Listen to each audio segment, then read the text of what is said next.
Hello, interwebs. It's Mike. We're back. Final Fantasy X walkthrough. Alright, this is happening right now. We've got a little boss fight coming up here on the Elbed Let's go. ship, I suppose. And, I don't know how Lulu makes this jump, but you know what? I guess she is magic, so I guess there's that. Anyhow, this boss fight's pretty easy, kind of neat. Another one of those, I don't know, how would you say it? Atypical boss fights where you can kind of like interact with the background. So again, I think it's pretty cool. It's a pretty cool fight. All right, let's get it on.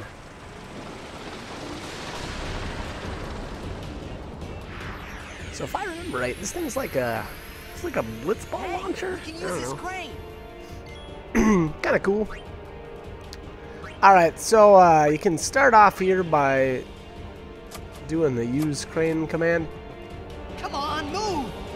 It's probably out of power. All right, so Lulu says it's out of power. I don't know if you can just use your charge it up with the lightning command a couple of times, or if you actually have to have Titus interact with it the first time. I'm not sure. I guess I didn't think about it beforehand, before I went into the battle. But I think, how does this all work here?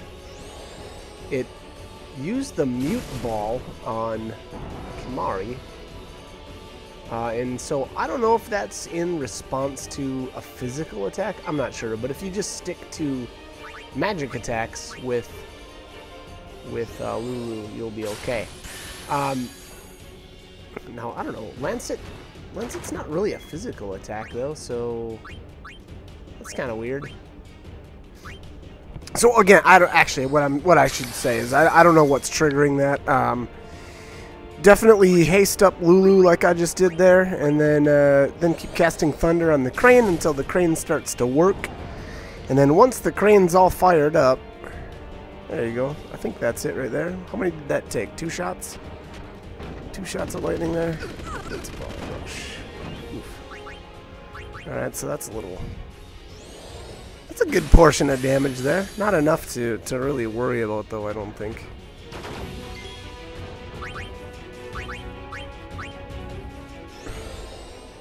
Oh, okay, so it's not done. There we go. Now she's all fired up.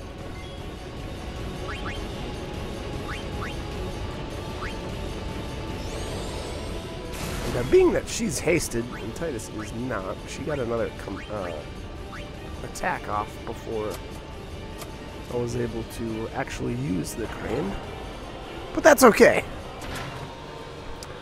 So what this actually ends up doing is essentially crippling this boss, and it takes some huge percentage of its health. Like, I don't remember if it takes half of its health away. I can't remember. 4,966. Okay, so that's a huge chunk, obviously, of damage there. And I've never actually tried beating this guy straight up without doing that, so I'm kind of curious what ends up happening as far as, like AP and stuff. Look at that, though. Alright, well, I guess that's that. Okay. So, goes down pretty quick once you chop it off, or dismantle it, I suppose I should say. And not actually very much AP there. And then I got lucky, I guess, and got the lightning steel, and that's like a lightning sword, so I it's hope pretty you decent. hurt them. A little.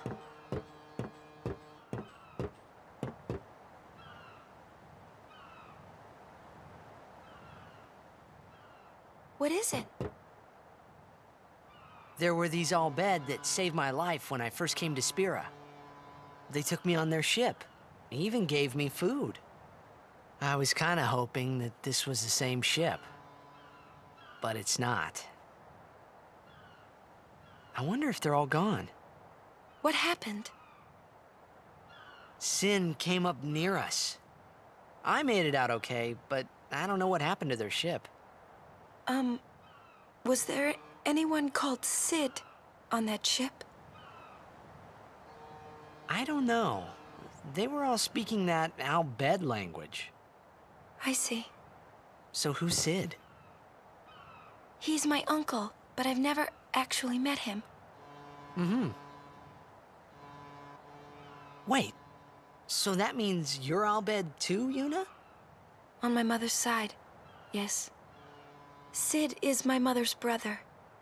He became distant after my mother married. But she told me to seek him out if I ever needed help. You're worried he was... Don't tell Waka about Yuna's lineage. The thing about Waka, he never had much love for the Al-Bed. Whoa! I gotta tell Waka. I thought I told you not to tell Waka. The game! Oh!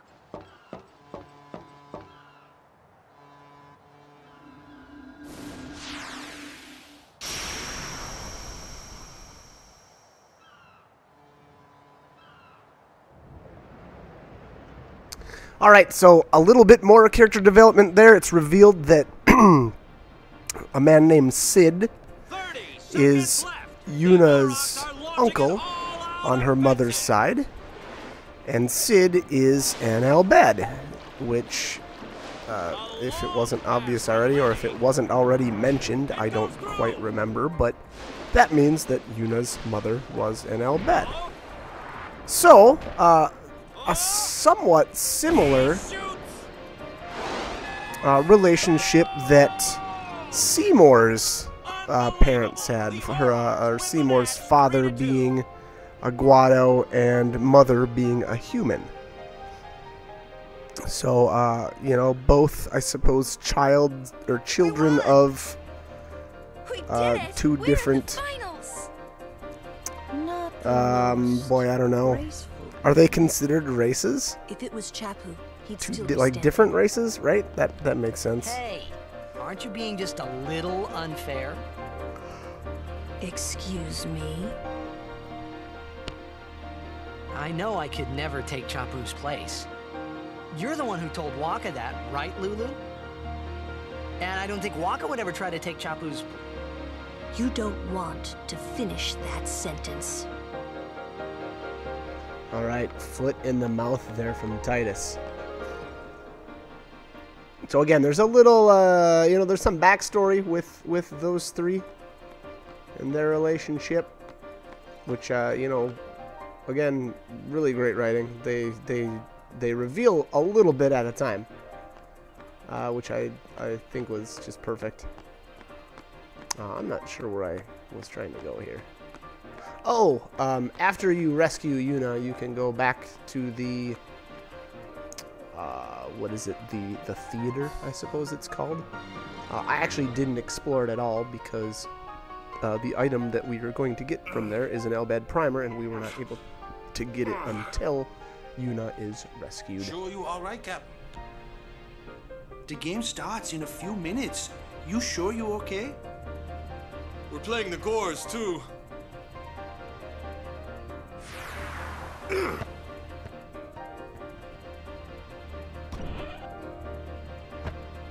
Miss me?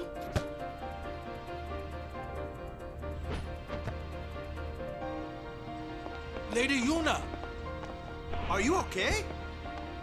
All this because of me. I'm sorry. I'm so sorry.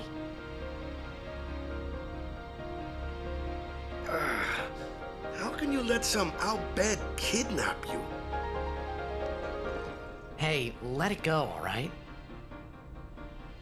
Don't go near Al-Bed anymore, okay? They're trouble.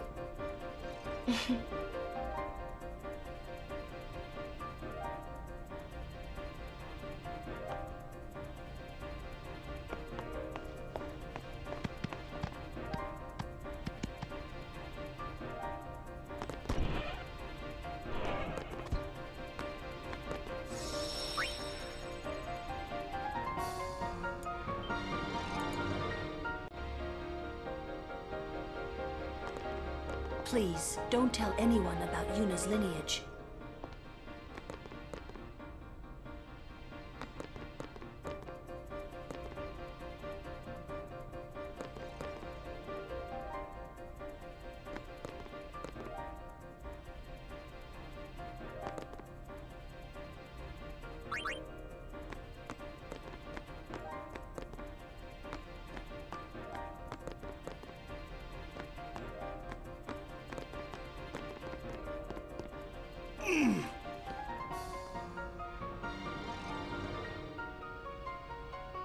The game starts soon.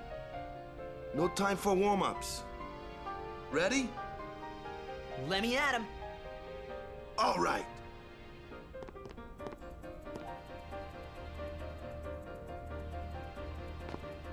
I got something to tell you boys. After this game, I'm retiring. I promised myself this would be my last tournament. Win or lose, I'm quitting Blitzball.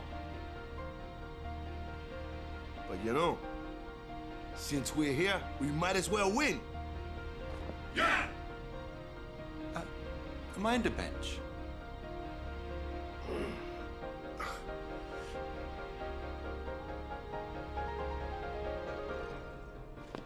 I'm warming a bench. He's taking my place. All right, boys, let's win this one. Let's make the goers goners. Let's blitz.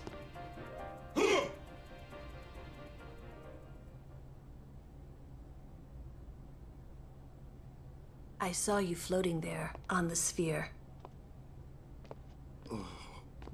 Hey, you weren't supposed to see that. Oh.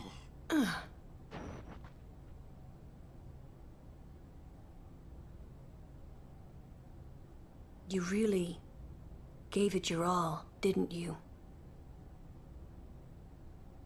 All right, boys, what are we gonna do? Win! For Captain Walker.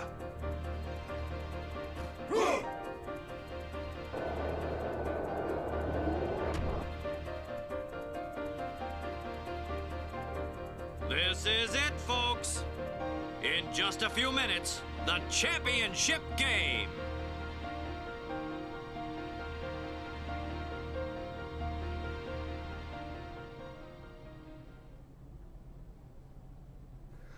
All right, so Waka's warming the bench. Let's get it on. But who could have imagined? Like I said earlier, or I should say maybe in the previous video to this blitzball game is extremely difficult, so make sure you save where I saved at. And who is that right there? Mr. Badass himself. Look at that guy.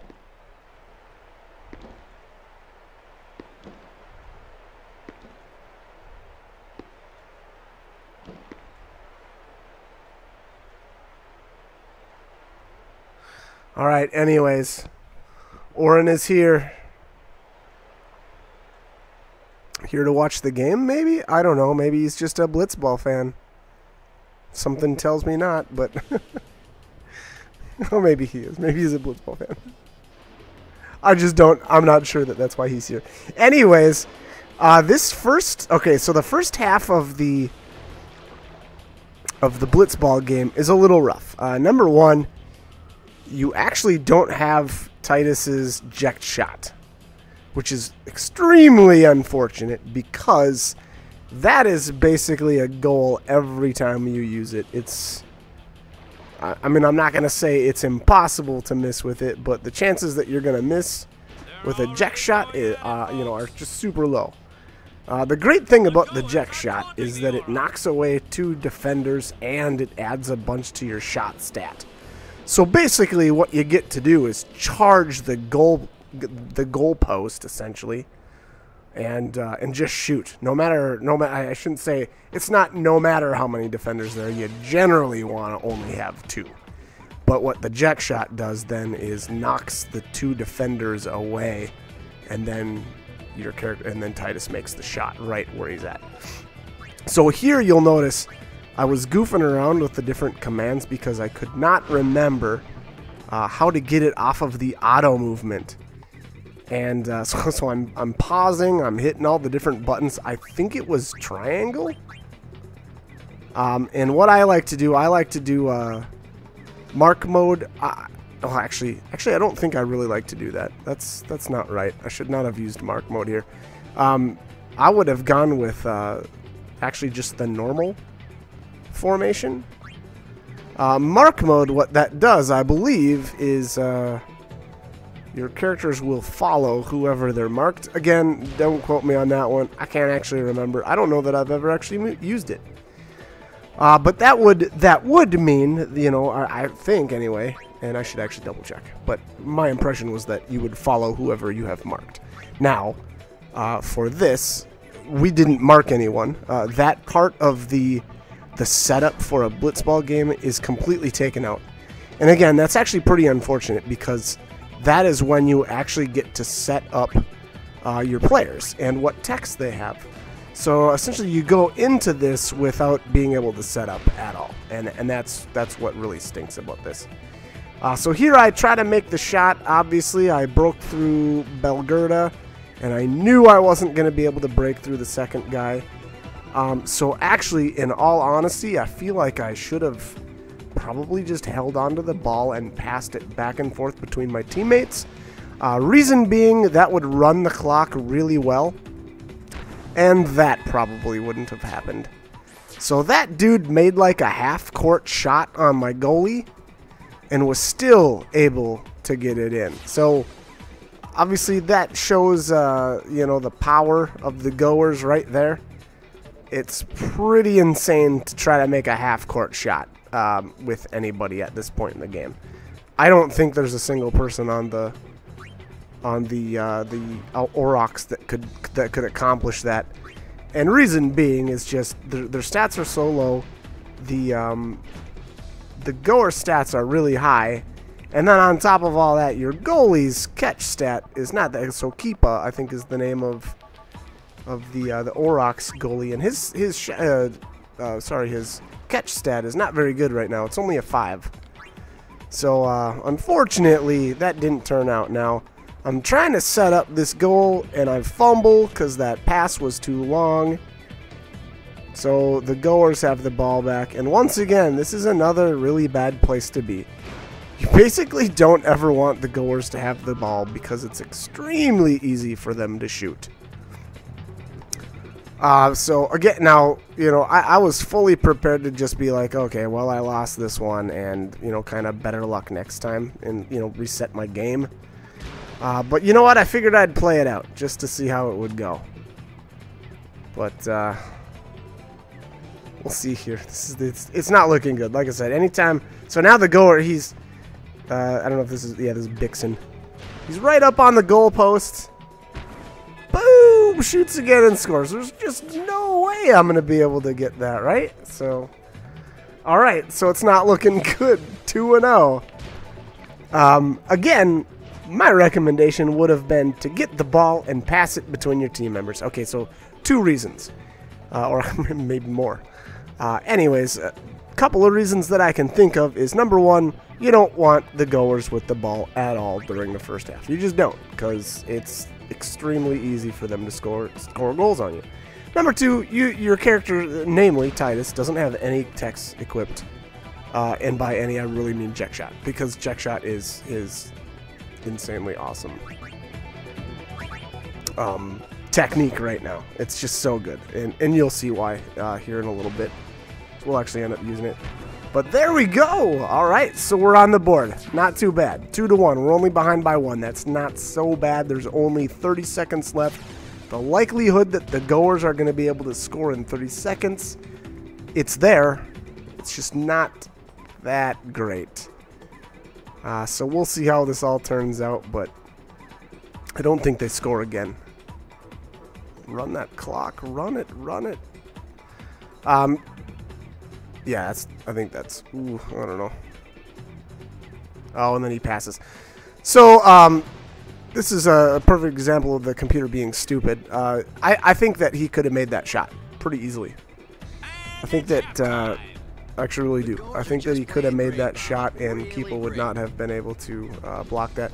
I think even he's got something like a 12 shot stat. Keeper only has the 5, and he was literally right in his face. So I don't think that Keeper would have been able to save that one. But anyways, another reason for passing your ball is every time you perform an action, you get experience. Cap. What about me? Get the ball and just shoot like crazy. Goers are going down! Yeah! Shoot like crazy. Shoot like crazy. All right, hustle.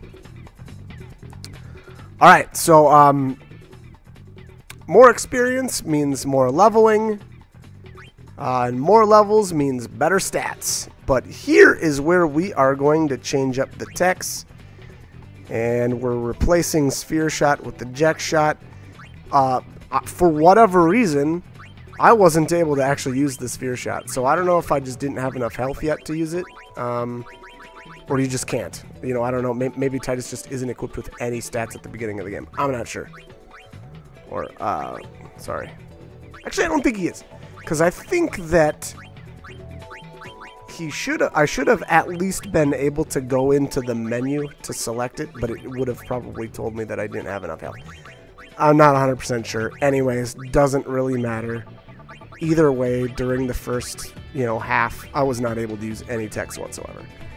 And here I set up a mark to try to learn Drain Tackle. I didn't end up doing that because literally, no, I don't believe anyway, anyone used that Drain Tackle technique on me. So, in order to learn techniques, the enemy, you have to mark the enemy, and then on top of that, the enemy actually has to use it.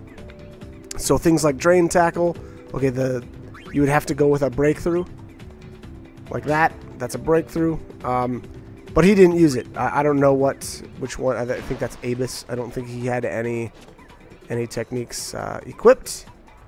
It doesn't really matter though. Alright, so here I messed up. I think I should have got closer to the goalpost, but I think this ended up turning out okay. But this is the Eject Shot, so I selected no break and then shoot and then Eject Shot. It knocks the two players away and then adds a bunch to your shot stat. And as you can see there, we got another one past the goalie. Now, unfortunately, the problem with Eject Shot is it's a huge HP consumption, or has a high HP cost to use.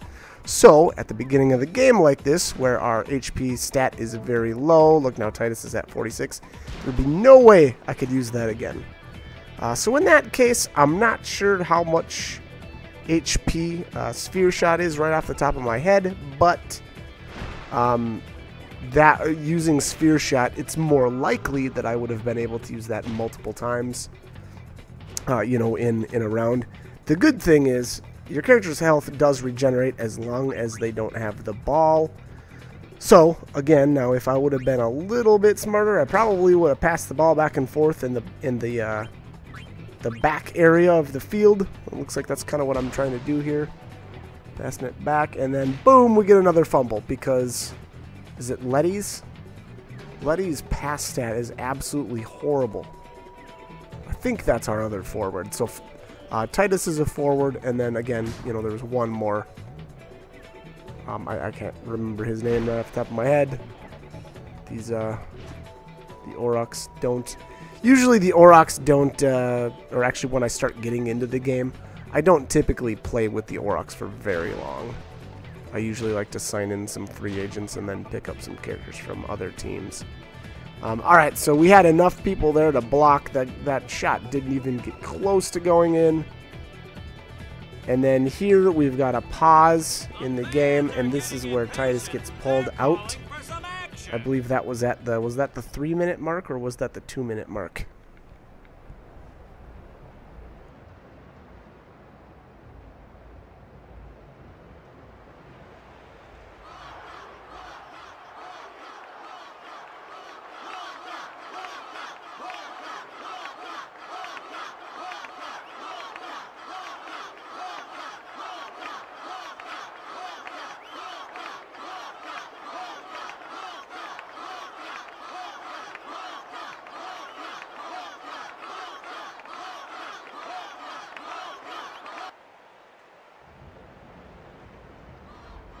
Everyone seems to be calling for Waka, folks.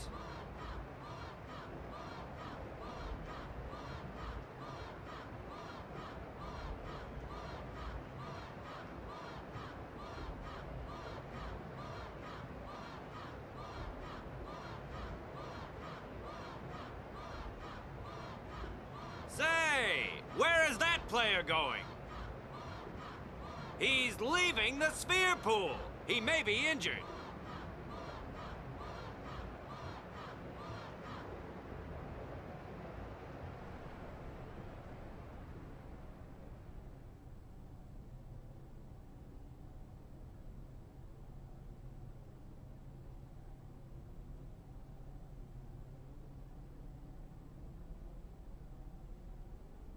To be honest, I did kind of feel left out. But it really was the Oryx and Waka show after all.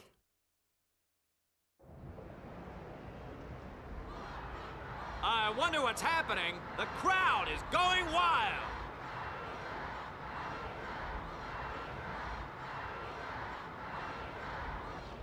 Ah, it's Waka. He's back on the field and ready to go. The Aurochs seem glad to have him back.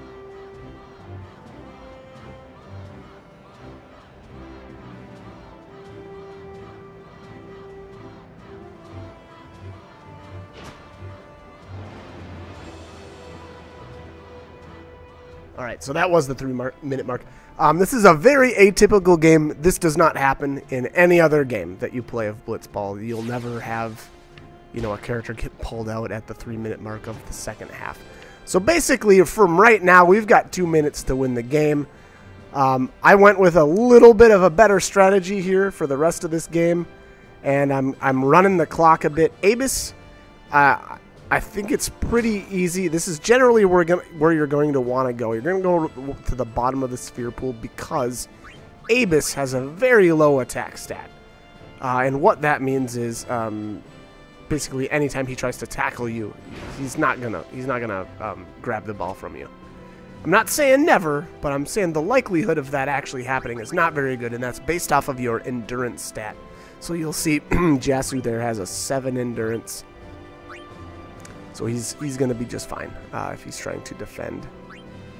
And here, you just have to really be careful. Obviously, a couple of times I had fumbled, you know. So I mean, in all actuality, I'm surprised that this match turned out well because I made so many rookie mistakes. But there you go. I get another successful pass back. And here I'm just going to the bottom of the pool. I was trying to keep my eye on the timer. You know, you just got to keep in mind that actually shooting takes a little bit of time.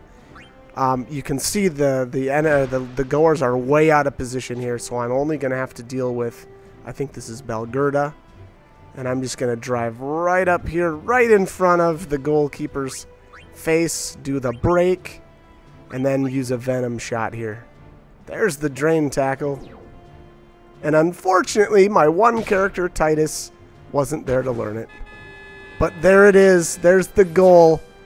17 seconds to go. There is no way that the goers are going to be able to pull this off.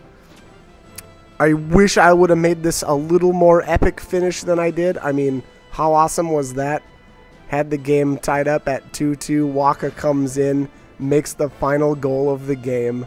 How badass. And that is the game. So, again, it wasn't looking real good at the start, but we pulled it off. Alright, we're going to call it here. So, like, comment, subscribe if you guys want to do. Hope the guides are helpful. Hope you're liking them, and hope you enjoyed that victory. Thanks for watching.